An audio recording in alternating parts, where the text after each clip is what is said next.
Nah, sekarang bagaimana ya cara yang pas buat kita dalam merespons ketika ketahuan anak kita sedang berbohong? Yang pertama nih millennial parents ya, berikan pengertian kepada anak kita bahwa berbohong itu nggak boleh, nggak baik. Tapi tolong berikan contoh-contoh yang mudah dipahami. Misalnya gini, kalau kamu nih lagi lari-larian di rumah ya, dan kamu nggak sengaja nih nyenggol maknya papa ya, dan itu aduh papa sayang banget maknya, dan maknya tuh kamu senggol sampai pecah. Terus kamu harus bilang apa sama papa? Kamu kan akan bilang gelasnya pecah karena kamu atau kamu tunjuk mbak. Ya, kalau kamu bilang karena kamu, memang kamu nggak sengaja memecahkan maknya papa, itu kamu jujur, nah itu bagus. Kalau kamu bilang nggak tahu, itu mbak yang jatohin, nah itu namanya bohong. Menurut kamu gimana?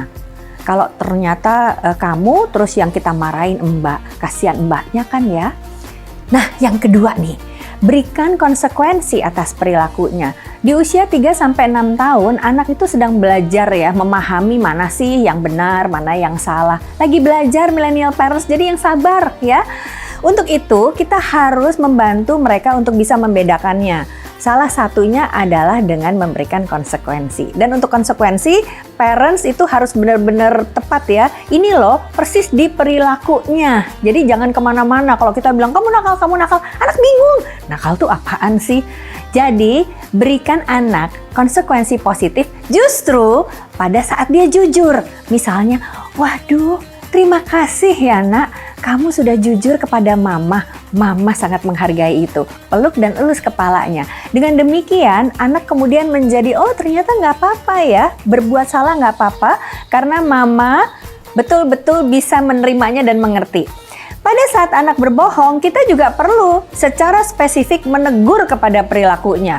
Jadi misalnya begini, karena kamu tadi harusnya kamu makan buah dan buahnya kamu buang, harus jelas ya, kamu buang, bener kan? Kamu buang kan ke tempat sampah, itu bohong.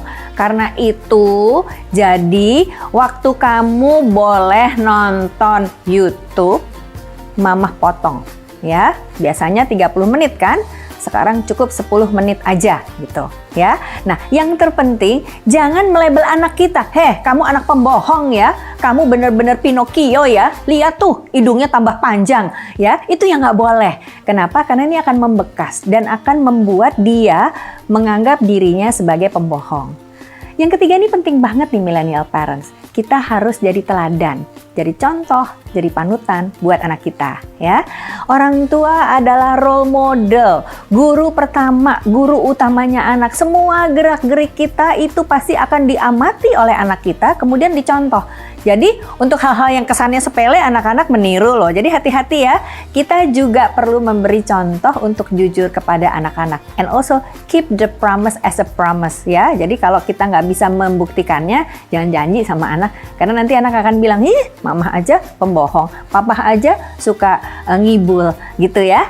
Oke, millennial parents, kalau kita ngerasa kaget, upset ya, bingung, dan seringkali ini respons yang paling spontan jadi marah ketika kita ketahuan nih ya anak kita berbohong, itu adalah hal yang sangat-sangat wajar, bisa dipahami kok.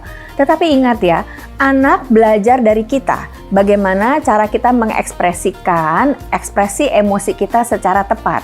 Jadi ingat, anak kita sedang belajar, dan untuk belajar itu dia butuh waktu ya, dia butuh waktu untuk paham apa itu kejujuran dan mengapa kejujuran penting. Sambil kita juga berintrospeksi ya, kita jadi orang tua kan kita harus memberi contoh kepada anak kita. Nah, mereka juga butuh waktu untuk belajar menyelesaikan masalah supaya mereka bisa menghadapi apapun di dalam hidupnya dengan kebenaran. Jadi nggak perlu bohong lagi.